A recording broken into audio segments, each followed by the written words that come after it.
तो miracles actually do happen.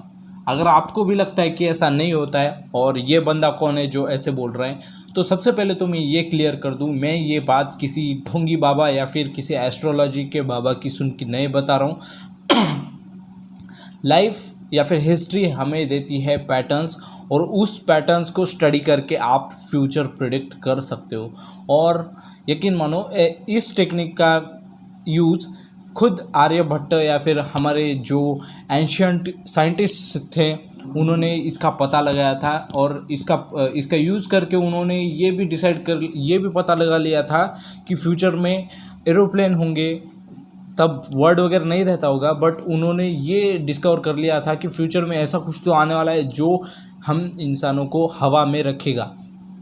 तो let's get started. तो मैं आपको बताता हूँ, आपने रजनीकांत सर एक्टर की बहुत फेमस है, आपको पता ही होगा, इतने फेमस है, इनकी स्टोरी तो सुनी होगी। ये क्या थे, एक ऑर्डिनरी पर्सन जो क्या करते थे, जिनको एक्टिंग बहुत पसंद थी। और ये उनको कैसे पता चल गया, जब भी उनके एरिया में रामलीला का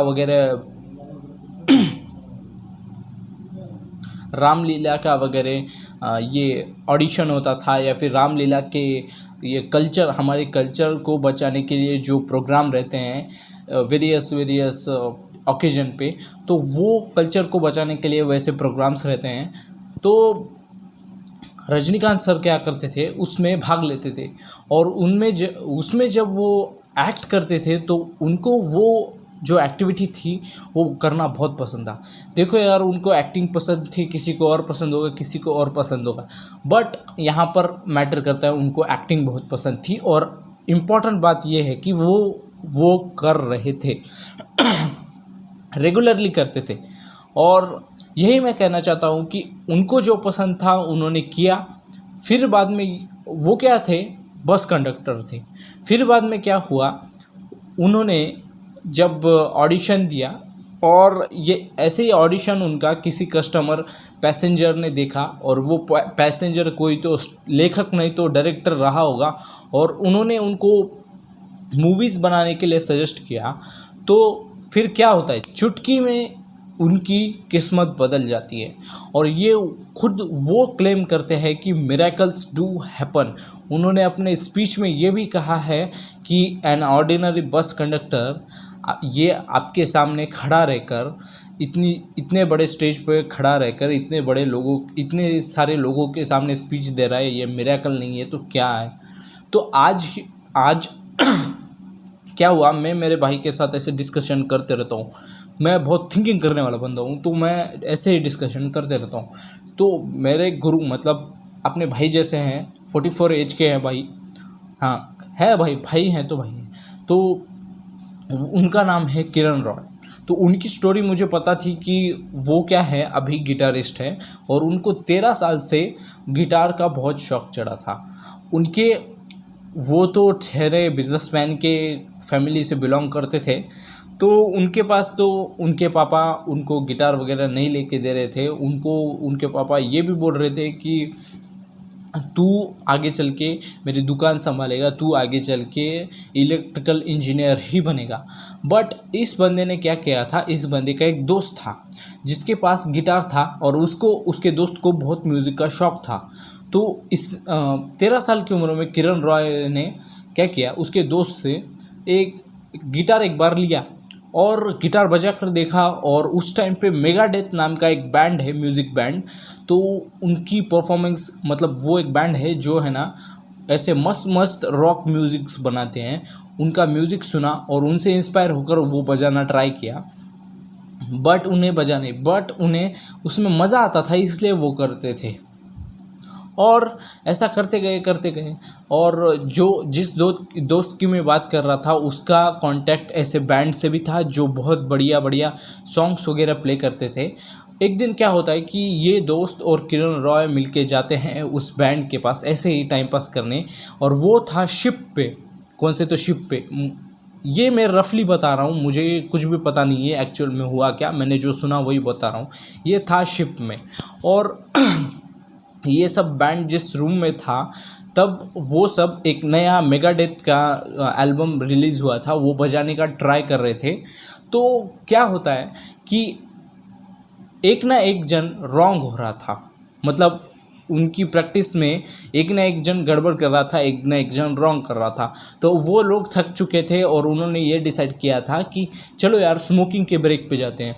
मतलब वो चार ही जो बैंड के मेंबर्स थे वो स्मोक करने के लिए थोड़ा बाहर गए थे। फिर क्या था, किरण रॉय वहीं पे बैठा था, उसने वो गिटार उठाया, बजाया स्टाइल में एकदम। तो ये सुना उन लोगों ने, और ये सुनने के बाद उन्होंने उस दोस्त से पूछा कि कौन है यार, ये कितना बढ़िया बजा रहा है, हमारा तो फेल हो रहा था।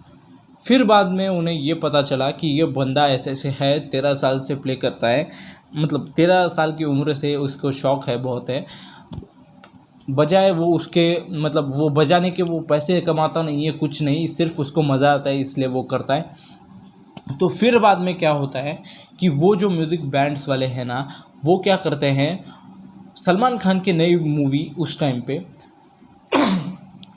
कौन सी मूवी है मुझे पता नहीं, बट उस मूवी का एक गाना जो आज भी बहुत फेमस है, ओ जाने जाना, उसका गिटार का लीड्स लेके पहुंच जाते किरण रॉय के पास, क्योंकि उन्हें पता था कि ये बंदा अगर ये चीज़ करेगा तो बहुत बढ़िया कर सकता है।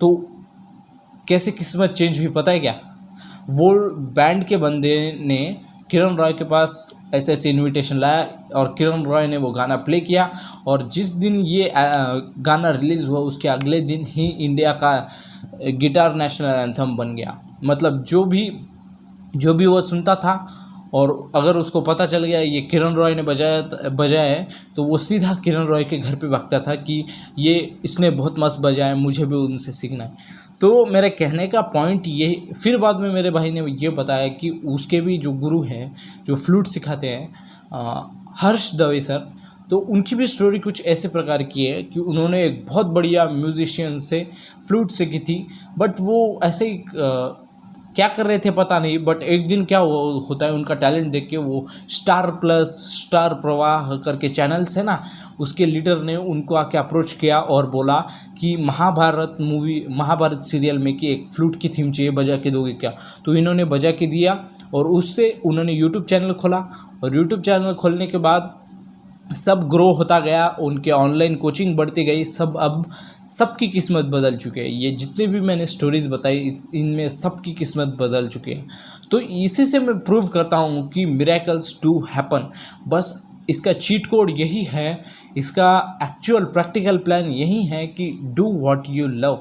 पॉइंट इज़ कि आपको जो चाहिए, जिस चीज़ से काम करने के बाद राहत मिलती है वो करो, फिर आगे का जो होगा वो किसी को भी नहीं पता। सोच के देखो, आगे ऐसा भी हो सकता है कि आप उस पर्टिकुलर फील्ड के किंग भी बन जाओ। तो मेरा तो यही सजेशन है कि यार जो पसंद है वो करो, जो करना है वो भी करो, बट जो पसंद है उसको थोड़ा थोड़ा तो करते जाओ, क्योंकि क्या पता किसकी किस्मत कब बदल जाए और किसका मिरेकल कब आ जाए। बाकी यही थे वो स्टोरी जिनमें मैंने पैटर्न नोटिस किया, और इन पे बेस्ड मैं सोच के आपके सामने ये बात रख रहा हूँ। बाय द वे, मैंने अगर आप मेरी तरह ही इतनी कम उम्र में मनी मैक्स और मेंटल हेल्थ मैक्स करना चाहते हो तो make sure to check out life max course, link in the description and pin comment. बाकी मैं मिलता हूँ आप लोगों से नेक्स्ट वीडियो में, तब तक के लिए बाय।